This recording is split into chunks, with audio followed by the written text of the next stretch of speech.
Hello and welcome back. This go round, we're going to take a look at World Heroes 2 for the Super Nintendo. And how does it stack up to the Neo Geo original? Well, let's just find out.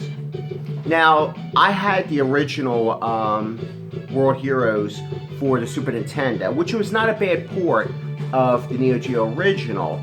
And that port was done by, I believe, Sunsoft. This one's done by Takara. And I think this game is rated at 20 megs.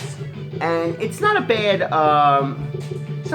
port. There are some issues with it, but that's kind of to be expected going from the 100 Megashock series down to 20. So, shit happens. But the thing is that I just really like the look of it and the sound. So we'll get more into that. All right, I'm going to pick Captain Kid.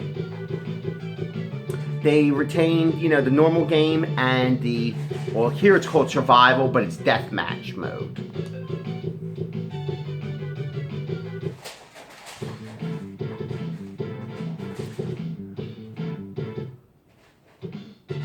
Now, as you'll see that most people that are familiar with World Heroes 2, they'll see that it's, they try to really come really close graphically and sound-wise. Now, as you see, there's going to be some missing stuff in the backgrounds. Especially, see the monk usually has the fluttering feet, and there's usually the cat that goes up the post and meows when it falls back down. So it's like little things like that are missing, but nothing extreme. The only one that actually has any reactions when you hit somebody onto the ground, let's say when they fall and or you throw them. Let's say if he got hit by that and he was falling, usually there would be some animations in the background. So hilarious one. The only one that happens in is Rasputin stage with the snowman. So, but graphically, the backgrounds look pretty good. The characters, albeit small, look pretty nice and detailed. Yeah. And sound-wise, what I like what Takara did is they didn't go into that stupid Dolby digital surround sound, which I can't stand why they went towards it. They tried to recreate the original Neo Geo's, sound. And because World Heroes has a unique announcer and just overall sound effects, it's like a quirky game. That's why some people aren't really fond of it. And I think they did a pretty good job. To me, honestly, they tried to stick as close as possible, and I think it sounds pretty good. There is some delay in the sound, especially when you defeat your opponent. There sounds like maybe a second or so, or a second or two delay. So you might be able to hear it, but it's nothing that's, you can overlook. It doesn't really create any issues or anything with the game. But yeah, all the characters are present. You can play all the characters. You even have the two bosses, Dio and Neo Geo. So that's cool. The game is a bit more forgiving than Neo Geo original. I haven't played it on too hard difficulty. I think this is set on average or whatever the heck it is. But it's not bad, because the Neo Geo one is kind of really hard. And it can turn off a lot of people who are trying to enjoy this great game and all. Because this was a significant improvement over the original. In every way, shape, or form. Graphics, sound, gameplay, everything. So, it's actually one of my favorite Neo Geo games. I think Perfect is still the best one. But this one would pretty much come close because it was such a total overhaul. So, okay, now let's just kind of discuss the gameplay. Now, World Heroes 2 kind of had that little combinations the characters would do. They had like little combos set to them, especially like Hondo's. They are present, but there's kind of like lag in it, and the game kind of slows down when you try to create the combos. So sometimes there's an issue, like there's like a little bit of like slowdown. And the Super Nintendo is kind of known for that, but I wish they would have really rectified that because this game is pretty good. It's pretty competitive, and it plays pretty much like Street Fighter. And they should have tried to rectify a lot of those issues. I could see them spending like an extra meg or so to actually kind of make the gameplay a bit tighter as far as that. Now, control-wise, the game isn't bad. It controls better than most of the Takara games I've played. But it's still an issue with some of the charge moves, especially the down-up maneuvers. They can be a pain in the ass. But other than that, the quarter circle motions, everything very clean. Yeah, it controls pretty well.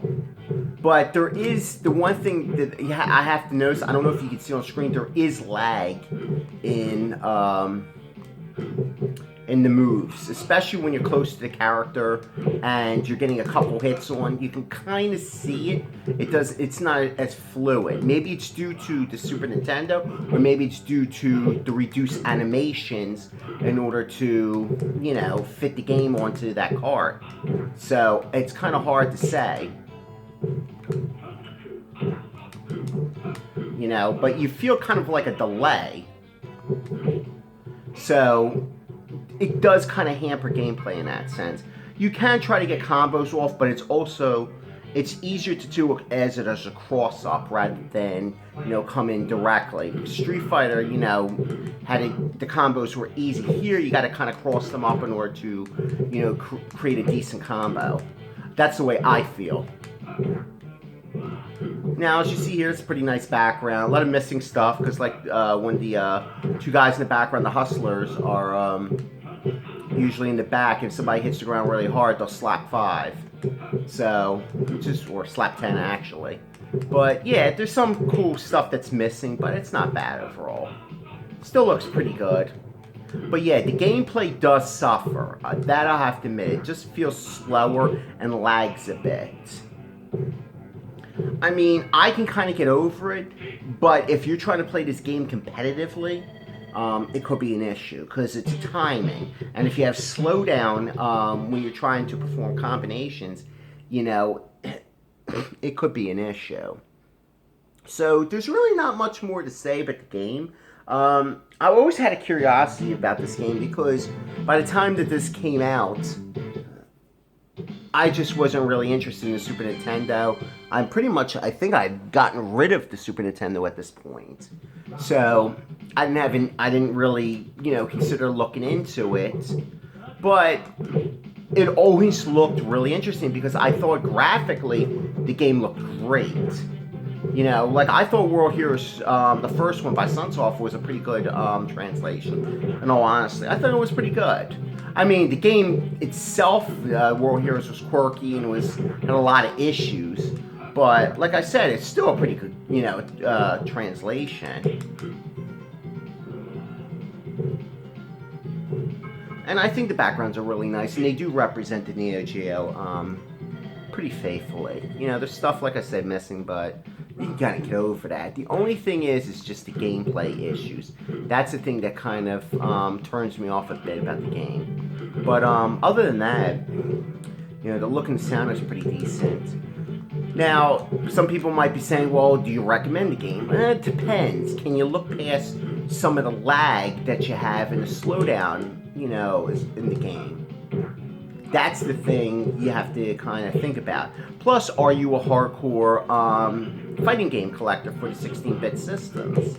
So these are things you'd have to consider if you want to purchase the game, you know. And the game, it ranges in price, though. I mean, I got mine for a steal, basically, because compared to what it goes for. But I do enjoy the game. I do kind of recommend it, but I recommend it with a little caution because of some of the gameplay issues. So if you can look past that, I think it's a great translation of the Neo Geo original. So what I'm going to do is I'm going to leave you with a bit more gameplay. So like I said, make the decision for yourself, but I think it's a pretty good translation. So, okay. I'll just leave it at that, and that's it.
Okay, I'm gonna cut it here. I hope you enjoyed. Like I said, if you're interested in the 16-bit port of World Heroes 2, I recommend it. It's not without its faults, but if you're a hardcore fighting game fan, I suggest you check it out.